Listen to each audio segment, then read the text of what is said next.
gostaria muito que você abrisse sua Bíblia. Nós vamos ler o primeiro livro de Reis, no capítulo 19. Eu gostaria de compartilhar essa palavra que o Senhor colocou no meu coração. E é um texto que fala muito comigo, mas de maneira especial, e vocês vão entender o porquê. Eu tenho de fato vivido essa mensagem e experimentei algumas coisas nos últimos anos que fazem todo sentido para aquilo que eu tenho vivido como família, como pastor, como igreja. Eu gostaria que você acompanhasse comigo o primeiro livro dos Reis, capítulo 19. Nós vamos ler do versículo 1 até o versículo 13. Diz assim a palavra do Senhor. Ora, Acabe contou a Jezabel tudo o que Elias tinha feito e como havia matado todos os profetas à espada. Por isso Jezabel mandou um mensageiro a Elias para dizer-lhe: que os deuses me castiguem com todo rigor, se amanhã, nesta hora, eu não fizer com sua vida o que você fez com a deles. Elias teve medo e fugiu para salvar a vida. Em Berseba de Judá, ele deixou o seu servo. Entrou no deserto, caminhando um dia, chegou a um pé de uma giesta e sentou-se debaixo dele e orou, pedindo o quê? Já tive o bastante, Senhor. Tira a minha vida. Não sou melhor do que os meus antepassados. Depois se deitou debaixo da árvore e dormiu. De repente, um anjo do Senhor tocou nele e disse: levante-se e coma. Elias olhou ao redor dali, junto à sua cabeça havia um pão assado sobre as brasas quentes e um jarro de água. Ele comeu, bebeu e deitou-se de novo. O anjo do Senhor voltou, tocou nele e disse: levante-se e coma, pois a viagem será muito longa. Então ele se levantou, comeu, bebeu e, fortalecido com aquela comida, viajou 40 dias e 40 noites até chegar a Horebe, o monte de Deus. Ali entrou numa caverna e passou a noite. E a palavra do Senhor veio a ele: o que você está fazendo aqui, Elias? Ele respondeu: tenho sido muito zeloso pelo Senhor, o Deus dos exércitos. Os israelitas rejeitaram a tua aliança, quebraram teus altares e mataram os teus profetas à espada. Sou o único que sobrou e agora também estão procurando matar-me. O Senhor lhe disse: saia e fique no monte na presença do Senhor, pois o Senhor vai passar. Então veio um vento fortíssimo que separou os montes e esmigalhou as rochas diante do Senhor, mas o Senhor não estava no vento. Depois do vento houve um terremoto, mas o Senhor não estava no terremoto. Depois do terremoto houve um fogo, mas o Senhor não estava nele. E depois do fogo houve um murmúrio de uma brisa suave. Quando Elias ouviu, puxou a capa para cobrir o rosto, saiu e ficou à entrada da caverna. E uma voz lhe perguntou: o que você está fazendo aqui, Elias? Amém? Pai, nós estamos aqui na tua presença e te pedimos que o Senhor fale ao nosso coração nessa noite. Eu não tenho capacidade de mudar a vida de ninguém, mas que bom saber que quando o teu povo se reúne, milagres acontecem, restauração chega, salvação é celebrada. E nós cremos nisso porque oramos no nome daquele que de fato morreu naquela sexta-feira, naquela cruz. De fato gerou dúvida quando nós vivemos o sábado e não sabemos o que pode acontecer.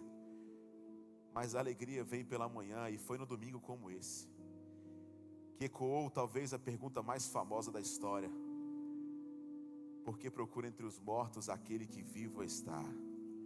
E nós cremos que o Senhor, através do teu Espírito Santo, paira sobre nós neste lugar, de modo que eu creio, Senhor, que hoje é noite de reconciliação, hoje é noite de milagre, e hoje é noite de salvação neste lugar. Essa é a nossa oração, em nome de Jesus. Se você crê nisso, diga amém bem forte, videira. Será que você pode aplaudir esse Jesus maravilhoso que celebramos neste lugar?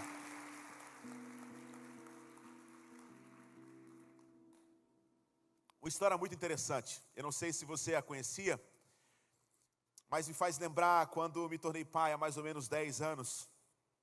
Na verdade, um pouquinho mais de tempo. E eu me lembro que nós nos deparamos com situações que são completamente adversas, porque não temos o costume. Eu sou pai hoje do meu filho Luca, de 10 anos, minha Esther tem 6 anos. E quando o Luca nasceu, e eu orava demais, não só para ele ser uma criança saudável, mas cheio do Espírito Santo, e eu orava também para que ele gostasse de futebol. Eu acho que eu orei até demais por isso, porque ele só quer saber de futebol. Então eu sempre fui muito animado quando meu filho começava a andar, eu já colocava uma bolinha para ele chutar, e mesmo ainda aprendendo naqueles primeiros passos ali, eu era um entusiasta. Meu filho, diferentemente da minha filha, ele é um cara da noite, ele não gosta de dormir. E desde bebê ele acordava 5, 6, 8 vezes por noite. E eu me lembro então que quando ele acordava por volta das 5 horas, já era uma tentativa frustrada tentar colocar meu filho para dormir. Já era, 5 horas ele já estava de pé de verdade. E eu me lembro, certa feita, ele acabara de aprender a caminhar. E eu morava mais ou menos uns 2 quarteirões da praia ali em Recife. Eu falei assim, sabe de uma coisa, já estou acordado, eu acho que meu filho nunca foi para a praia. Eu vou levar meu filho comigo. Coloquei ali um tubo de protetor solar nas costas, coloquei um bonezinho nele, eu tenho essa foto até hoje, e levei o meu filho no colo até chegar naquela praia. E ali eu tiro meu filho do colo e coloco ele na areia, e a primeira coisa que ele fez, quando os seus pés tocaram em uma superfície completamente diferente da que ele estava acostumado, azulejo ou porcelanato, ele olha para mim como se fosse assim, o que é isso? E o pai que ama o seu filho gosta de ver o filho aprendendo e caminhando em lugares que são diferentes. Então, o papai olha para o filho e fala assim, eu estou aqui, pode andar. E ele olhava para mim como se estivesse precisando de aprovação, tão pequenininho, mas aquilo me marcou. E ele começa a andar, meio que perdendo equilíbrio, ele vai se aproximando, e agora aquela areia fofa não é mais fofa, mas é uma areia molhada. E quando ele chega naquela região da praia, ele olha de novo para mim e eu falo assim, o papai está aqui, pode continuar. E ele vai caminhando, daqui a pouco os seus pés se aproximam da água. E ali ele se arrepia um pouco e faz, olha para mim e eu digo, o papai está aqui, pode ir. E ele vai então entrando até chegar num lugar crítico. Todo mundo que entra na piscina, quando a água chega na barriga, é alguma coisa, não sei a explicação. Mas dá um frio, não é não? E a água quando bate então na cintura, você faz, meu amigo. E não foi diferente com ele, quando a água bateu aqui, por volta ali da cintura do meu filho, ele respirou fundo e olhou para mim e eu falei assim, o papai está aqui. E ele foi entrando cada vez mais. E Recife tem esse nome por causa dos arrecifes, então não tem muita onda. É uma marolinha tão pequenininha, mas para aquela criança parecia agora as ondas do Havaí. E começa agora a bater um pouquinho no peito dele, começa a espirrar no rosto dele. E agora ele não olha só para mim, ele já levanta os braços e faz papai. E eu como pai, é claro, cuidadoso, sabendo que também tem muita tubarão na nossa cidade, eu pego meu filho no colo e abraço, e nós temos um tempo tão especial ali. E o Espírito Santo falou comigo. Como eu gostaria que você tivesse a mesma fé em mim que o seu filho tem em você. Como eu gostaria, quando você fosse apresentado a circunstâncias que você não está acostumado, uma areia diferente, um solo completamente estranho, e você apenas tem fé em você mesmo, você se esquece que eu sou um pai cuidadoso que estou com você. Como eu gostaria, Guilherme, mesmo você sendo pastor e fazendo parte do ministério, que você tivesse o mesmo coração inclinado que o seu filho tem para você, como eu gostaria que você tivesse essa mesma fé que o Luca tem em você, que você tivesse essa fé em mim. Essa história, eu sempre digo que é uma história da nossa história. É uma história da nossa vida, porque ela retrata algo muito interessante. Sempre quando a gente vai ler a palavra de Deus, ao fazer uma exegese ou entender o texto, além de lermos, é necessário fazer uma leitura cultural. E aqui nós estamos diante de uma história bastante interessante, porque ali havia um casamento completamente fora dos padrões de Deus, quando o rei Acabe, talvez o rei mais perverso de Israel, por não estar alinhado com os propósitos de Deus, ele se casa com Jezabel, uma rainha da Fenícia, que adorava outros deuses. E entenda que casamento naquela época não era simplesmente a união de dois CPFs, mas era como se fosse a união de dois CNPJs. Eles estavam se juntando para fortalecer os povos. E agora Acabe abre mão da aliança que ele tem por ser um rei de Israel com Deus e simplesmente abre mão para se casar com uma mulher. Para que você talvez entenda um pouco melhor quem era Jezabel no nosso tempo, e eu falo isso aqui com muita tranquilidade, eu me sinto em casa. Se a gente vai tentar entender quem era Jezabel, é o que nós usamos de maneira às vezes comum, assim, era a mulher que era o cão chupando manga. A mulher era uma peste, meu amigo. Todo mundo tinha medo dessa mulher. Essa mulher, ela era de fato assim, tinha um coração inclinado para outros deuses. Agora, a história começa e ela é completamente paradoxal, e eu explico por quê. Porque nós estamos lendo a história de um dos maiores profetas da Bíblia, o profeta Elias, que nem viu a morte. Este homem havia, no capítulo anterior, matado a fio de espada 450 profetas de Baal. Não é lógico, não é humano, é sobre-humano alguém conseguir aniquilar, matar 450 homens, mas não só isso. Elias era alguém acostumado a vivenciar epifanias, ou seja, coisas extraordinárias. Quando ele ora e a chuva de Israel cai, depois ele ora, cai fogo do céu. Tantas experiências sobrenaturais, ele vivia próximo do Senhor. Ele era amigo de Deus. E por que então esse texto ele é paradoxal? Porque ele começa dizendo, na verdade, uma afirmativa, uma afirmação, que Acabe, o marido de Jezabel, o rei de Israel, chega para ela e diz assim: olha, Elias acabou de matar 450 profetas. E essa mulher então diz assim, ó, que os deuses me castiguem se amanhã, neste mesmo horário, eu não fizer o mesmo que ele fez com os meus profetas. Aí o texto vai dizer que ele fugiu e teve medo. Mas espera aí, como assim? O cara que já viveu tantas coisas extraordinárias está com medo? Porque não faz sentido. Isso aqui prova para mim, pelo menos um princípio que todo homem casado vai saber. Todo homem na face da terra tem pelo menos medo de uma mulher. Quando a sua esposa liga para você, está onde? Está fazendo o quê? E você se treme, aqui não era diferente. Não era a esposa de Elias. Mas o texto ele é paradoxal, irmãos, porque você concorda comigo que depois de viver tantas experiências, por causa que uma mulher falou, vou te matar, o capítulo 19, no versículo 3, começa dizendo que Elias teve medo. É interessante que nos dias que nós vivemos, irmãos, um dos sinais que eu acho que falta na igreja de Jesus é sermos mais vulneráveis. Todo mundo tem medo de falar, estou passando por crise, por dificuldade. Não são pessoas que ficam reclamando, mas parece que nós temos que vestir uma capa e não externar o que está lá dentro. Não é jogando praga aqui, mas todos nós passamos por situações adversas. Nós passamos por luto, nós passamos por dificuldade, nós passamos por traição, nós passamos por crises financeiras, nós passamos por crise com filhos. A vida é assim. Só que nós temos medo de, inclusive, falar que estamos com medo, que estamos passando por dificuldade. E você verá na história de Jesus, o nosso Salvador nunca menosprezou a dor de ninguém. E pelo contrário, se tinha um povo que ele tinha um pouco de dificuldade e falava assim, eram as pessoas que estavam querendo performar, mostrar algo que elas não eram, e talvez mostrar, ei, eu estou fazendo tudo certinho, eu estou guardando meu sábado, os sacrifícios. Mas Jesus, ele tinha mais paciência, irmãos, com o cobrador de impostos, como aquele publicano Zaqueu, como a mulher samaritana, como também Nicodemos, o grande líder religioso, e tantos outros homens e mulheres que talvez não se encaixavam no perfil religioso, mas tinham algo em comum, sinceridade de coração. O texto agora mostra então, que o profeta, o grande Elias, teve medo e fugiu para o deserto, e ele se despede do seu servo. Era comum, quando você se despedia do seu talmidinho, do seu discípulo, que você dizia, olha, vai embora. O mestre estava disposto a morrer. E quando ele chega debaixo de uma árvore, irmãos, ele faz uma oração muito complexa, mas muito sincera. Senhor, já tive o bastante.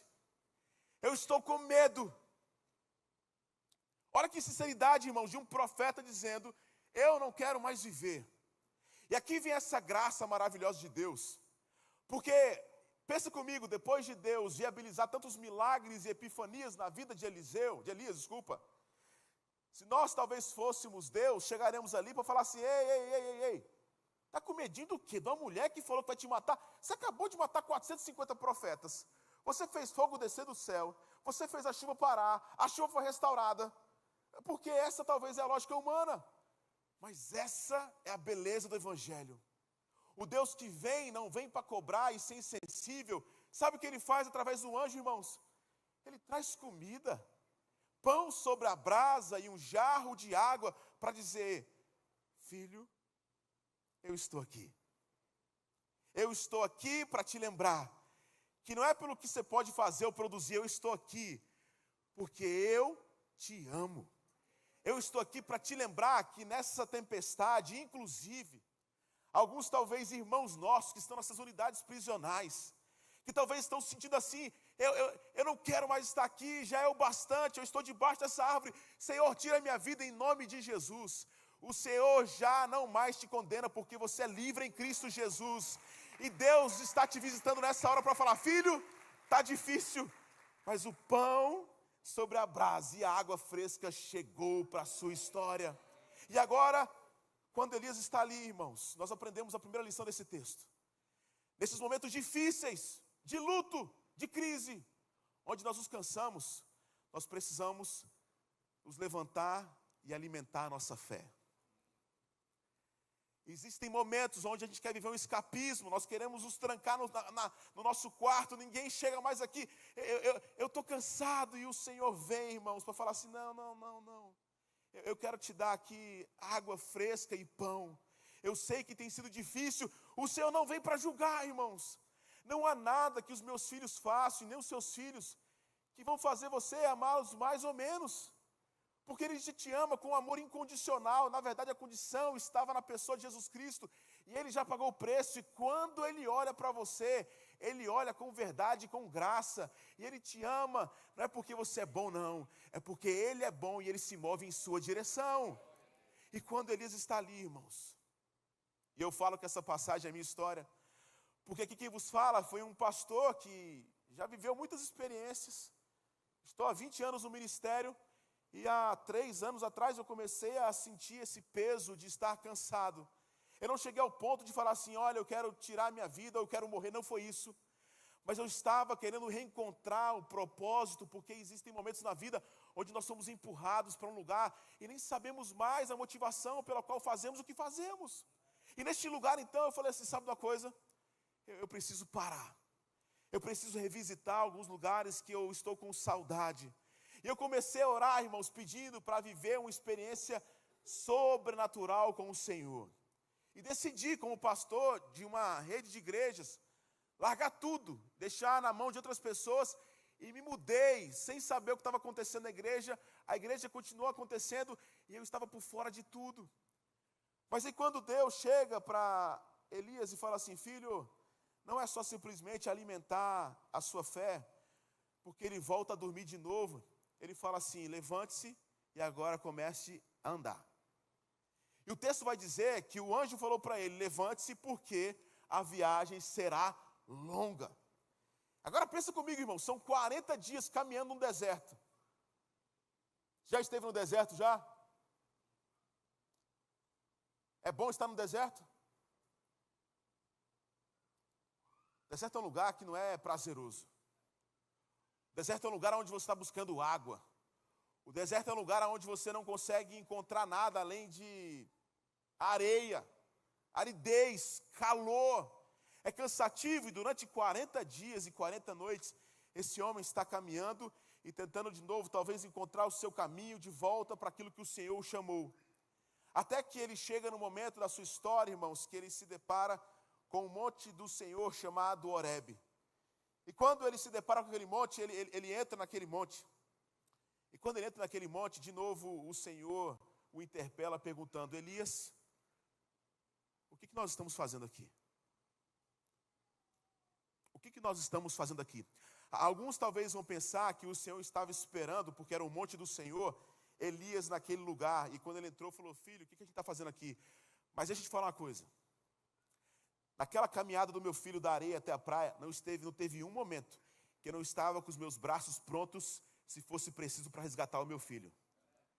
Aonde o Senhor estava, no deserto, inclusive, que talvez você tenha caminhado, você pode ter uma certeza, que naqueles dias difíceis, você andando no deserto, o Senhor está assim, e aí filho, vamos para onde?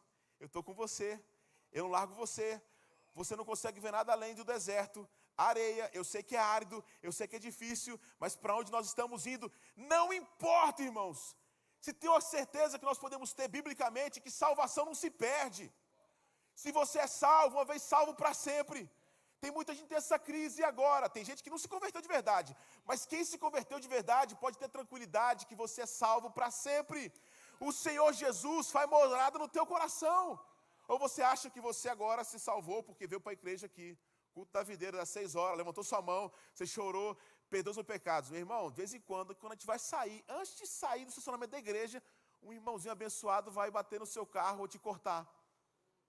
E aí o espiritual já é deixado de lado e você, infelizmente, o seu carne já vem ser miserável. Aí você acha que nessa hora o Espírito Santo saiu agora. E o cara agora de novo está perdido. Aí depois ele pede perdão, o Espírito Santo vem. Opa, entrei de novo. Aí você briga em casa, agora o Espírito Santo sai. Aí você fala, vem de novo. Meu irmão, isso é uma crise, isso é a religião que diz que você só é salvo por meritocracia, você é salvo pela graça de Deus. E nada pode tirar essa salvação de você. Mas existem fases na nossa história, irmãos, onde nós queremos simplesmente escapar. Onde inclusive achamos, eu não sei se você já passou por isso, eu não tenho medo de ser vulnerável aqui. Já fez oração e parece que Deus não está escutando a sua oração? Deus, onde é que você está? Está aí? Você está no deserto caminhando e fala assim, meu irmão, o que está acontecendo? O problema, irmãos, é que a nossa expectativa muitas vezes está no lugar completamente errado e distorcido. O nosso foco de salvação muitas vezes é outro. Onde você acha que sabe exatamente o que você precisa para ser salvo. E se eu te perguntar o que é salvação, logo, você pode até dizer, porque está na igreja, é Jesus Cristo, amém. Mas talvez se você for mais a fundo, você vai dizer, olha, salvação na verdade, pastor, além de Jesus, era eu conseguir comprar casa nova, era ter meu filho de volta em casa. Coisas boas, é eu conseguir ganhar um dinheirinho a mais, é minha empresa florescer e agora começar a prosperar. Não é errado essas coisas. Mas se você acha que você consegue ter contentamento nas coisas do mundo, você está muito enganado. Porque depois de chegar lá, sabe o que acontece? Você quer mais, e mais, e mais. Por quê? Nós somos criados à imagem e semelhança do nosso Salvador. Logo, nós temos sede por eternidade. E o mundo não consegue nos contentar, porque a nossa sede não consegue ser saciada com este mundo.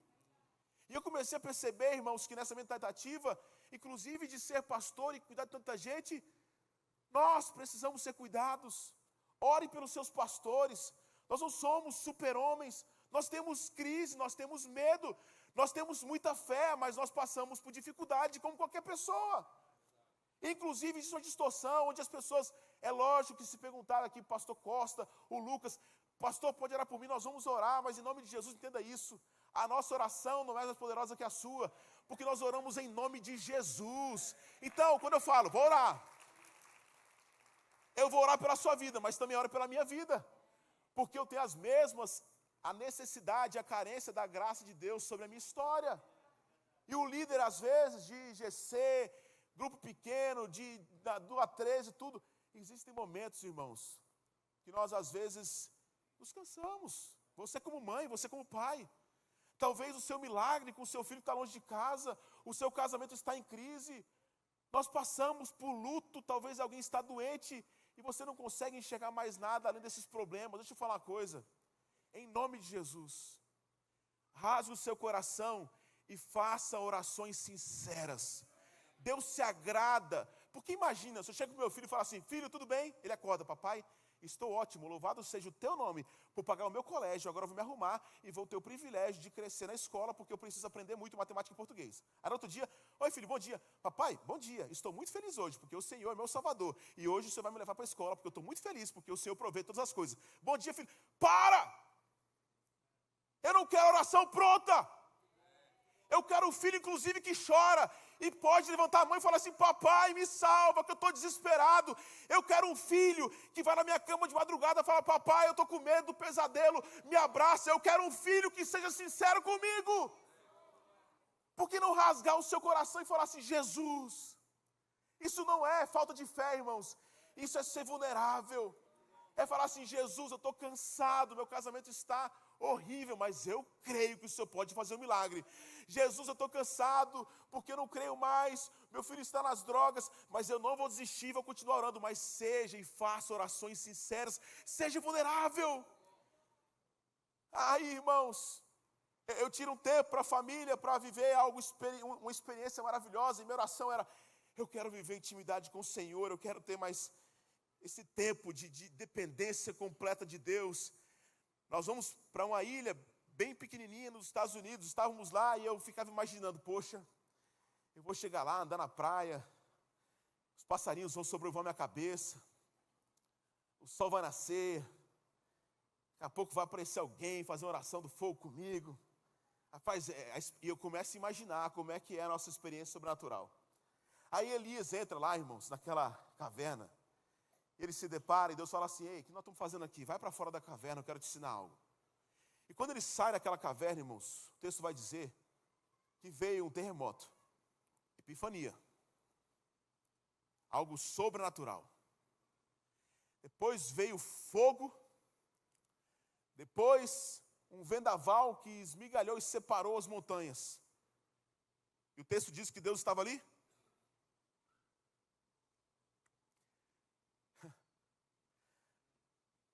Ele já tinha vivido tantas experiências, irmãos. E esse texto, para mim, ele tem uma riqueza tão grande, e por isso que eu gosto tanto dele. Porque eu não estou dizendo que você não pode ir buscar um culto do fogo ali, uma experiência ali ocular, mas às vezes nós estamos viciados em sentir, mas não queremos ter a intimidade. Deixa eu falar aqui, irmãos. De novo, eu não estou falando que nós não podemos ir e sentir. Inclusive, você já percebeu como o crente é? Como é que foi o culto hoje? Foi bom, foi ruim? E tem culto ruim e bom? O culto não é feito para você, o culto é feito em nome e para a glória do Senhor Jesus. Então para de ficar assim: olha, hoje foi bom, por quê? Porque a gente sentiu, não sentiu. Como?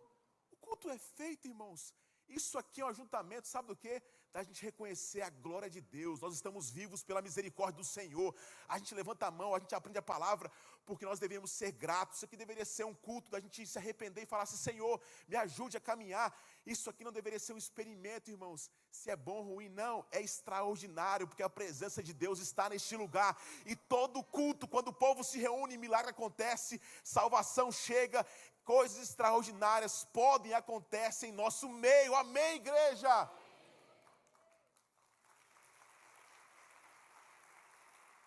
Mas, irmãos, a vida não é só fogo, a vida não é só terremoto, milagres são extraordinários, mas a vida é feita de momentos mais ordinários do que extraordinários, e por isso que os nomes são completamente diferentes. Extraordinário, ordinário. Aqui está o segredo, irmãos. Tem muita gente que inclusive chega na videira e fala assim: olha, agora eu estou aqui, pastor, porque eu saí da outra igreja, agora eu estou aqui. Aí daqui a pouco você espera um pouquinho mais, aí você não sente, vai para outra igreja. Aí depois na outra igreja você também não sente mais, você vai para outra igreja. Aí você fica rodando todas as igrejas do Ceará, e você não vai se contentar nunca, porque você está querendo se contentar com algo que não é o Senhor, é saciar o desejo e a vontade do seu coração. E a gente fica rodando, cadê o fogo? Cadê o terremoto? Quando, meu irmão, e a gente fica tentando encontrar a busca de um profeta que vai mastigar tudo e entregar. Não estou falando que isso não acontece. Mas sabe onde é que Elias ouviu o Senhor? Um barulho como uma brisa suave.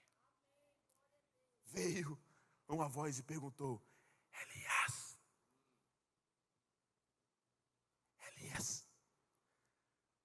o que a gente está fazendo aqui? Deixa Deus ministrar no seu coração, meu irmão.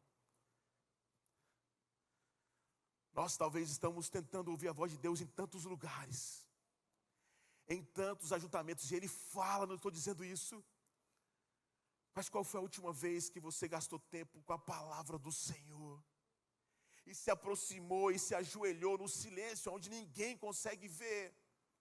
E você pôde ser ali quem de fato você é, rasgar o seu coração. Essa passagem me ensina, irmãos, e me ensinou muito nesse tempo que eu passei. Porque assim como eu disse, que eu tirei um tempo para viver algo extraordinário, eu fui levado talvez à situação mais difícil da minha vida. Era uma quarta-feira pela manhã, estávamos há um mês naquele país, quando eu percebo a minha filhinha, na época 5 anos, a Esther, muito cansadinha, ofegante, e ela é muito elétrica. E eu liguei para alguns amigos, tal, eu falei, vamos esperar um pouquinho mais. Passou o segundo dia, e ela continuava cansadinha. O terceiro dia ela deu uma baqueada, eu falei, liguei para o seguro saúde, falei, olha, onde que eu posso levar aqui? Leva para esse hospital. Cheguei lá com a minha esposa, naquele hospital, ela estava bem ofegante, cansadinha. E quando a gente é levado para uma sala, eles mediram a saturação da minha filha, estava com 73 de saturação. Entra uma máquina de raio-x no quarto que a gente estava, e quando eles fazem o raio-x, o médico olha para mim, me chama do canto e fala, sua filha está com algo muito grave. Ela pode perder os seus 2 pulmões. Ela já está com a pneumonia severa, a ponto de ela ter que entrar na UTI agora. Nós estamos ligando agora para uma ambulância, porque nós não temos essa UTI pediátrica aqui. E daqui a 1 hora, irmãos, eu estava em um hospital que eu nunca soube qual era. Não sabia qual era, desculpa. Dentro de uma UTI, onde minha filha estava completamente sendo ligada a vários cabos. E eu e minha esposa ali. Segundo dia de UTI, a minha filha foi piorando. Terceiro dia. Quarto dia. E ali eu comecei a me ver nessa história. E naquela hora, vendo a minha filha ali, orando e pedindo para que o Senhor restaurasse, eu fiz a oração mais difícil da minha vida, porque eu achava que minha filha ia partir. Entubada, ia ser entubada nos próximos momentos. O médico chegou e falou, olha, elas não estão reagindo aos antibióticos. E eu começo a orar e pedir ajuda ao Senhor. E quando a gente acalma, nós fizemos pela segunda vez a oração, mas agora num momento muito mais complexo. Onde, pegando na mão da minha esposa, minha filhinha deitada, desacordada, de vez em quando ela abriu o olhinho assim. Eu falei, Senhor, quando a Esther nasceu, nós dissemos que essa filha era tua. E nós queremos repetir essa oração. A nossa filha é tua. Faça a tua vontade. Mas, por favor, cure a nossa filha. E a gente chorava na presença de Deus, vendo a nossa filha ali, irmãos. Quando, de repente, a minha filhinha, cheia de tubo, ela abre o olhinho dela e fala assim, começa como se fosse com um sussurro. Eu não entendi. E ela, na tentativa de se comunicar comigo, eu olhava para ela, Bruna, ela está abrindo o olho. Eu me aproximava daquela minha filhinha. E quando eu fui me aproximando, eu escuto ela dizendo, papai. Papai. Ela não conseguia falar mais nada. Mas aquilo era o suficiente para que eu abraçasse ela de novo e colocasse a minha mão próximo da sua cabecinha ali, tentando tirar um pouco dos fios e só cantava para ela. E naquela hora, 2 coisas aconteceram, irmãos. A primeira, eu me lembrei da oração que eu fiz antes de parar tudo, dizendo, Senhor, eu quero ter uma experiência sobrenatural contigo. Era assim que eu imaginava? De jeito nenhum. Mas foi nesse deserto, irmãos, que eu vivi a maior experiência sobrenatural da minha vida. Mas esse texto se conecta com essa história, irmãos, porque quando esse texto, Elias está dizendo, ou na verdade o escritor, que não estava no fogo, não estava no terremoto, não estava no vendaval, mas estava onde? No sussurro como uma brisa suave. Deixa eu te falar uma coisa. Quando alguém fala baixinho, você só escuta quando você se aproxima. Às vezes você tem buscado o Senhor em tantos barulhos. E quando nós nos posicionamos, Deus está dizendo assim: ei, eu estou aqui o tempo todo. Eu estou com você. Eu estou aqui. Talvez alguns estão aqui hoje, irmãos, passando pela pior depressão de suas vidas. Casamentos estão talvez destruídos. Filhos estão distantes. O Senhor te trouxe aqui para que você fosse lembrado que Ele é contigo. Minha filha foi curada. Depois de 11 dias na UTI, mais alguns dias no hospital, ela chega em casa, ela não conseguia nem andar, porque ficou mais de 15 dias naquela cama. Depois de uma semana, começa a caminhar, brincar, e ela é levada para a escola, e na escola eu tinha uma sala da igreja ali. Minha filha chega na minha sala, e eu tinha um monte de papelzinho, eu amo post-it, ela pega um post-it, ela fala: papai, eu quero desenhar algo. Eu tenho esse post-it guardado comigo. E nesse post-it ela desenha. E de novo, para você talvez é um post-it ou um desenho muito feio, porque de fato é. Mas eu sou pai e acho o desenho mais lindo do mundo. E ela desenhou então que parecia um quadrado, um retângulo na verdade, com uma pessoa, outro retângulo com outra pessoa, outro retângulo com uma pessoa menor e uma pessoa meio que em cima. Eu falei: Tetel, o que é isso? Ela fez: papai, isso aqui é nosso quarto do hospital. Eu falei: quem é esse aqui? Papai, essa pessoa gorda é você, né, pai? Porque era um UTI que nós podíamos ficar com ela. E essa pessoa aqui? Papai, essa é a mamãe. E essa aqui? Ah, pai, sou eu, né? A criança.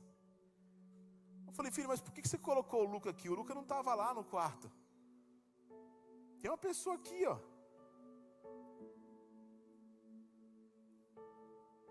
E ela disse: ué, papai, você não viu? Todos os dias que você orava com a mamãe pela minha vida, eu conseguia escutar, papai.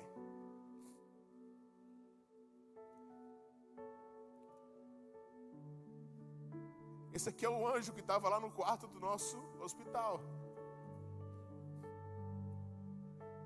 Papai, Jesus nunca deixa a gente, e você estava sempre orando por isso. Irmãos, a nossa vontade às vezes de desistir, o cansaço que nós temos, dá vontade de parar, inclusive para você que está assistindo da sua casa. Nas unidades prisionais nós vamos deparar com situações difíceis, mas nós podemos ter uma certeza, irmãos: Deus não chega para menosprezar nossa dor, Ele vem trazer o pão e água fresca, Ele vem para alimentar nossa fé, para que a gente volte a caminhar, e Ele sussurra para nos lembrar que Ele está perto, Ele não está longe, Ele é contigo.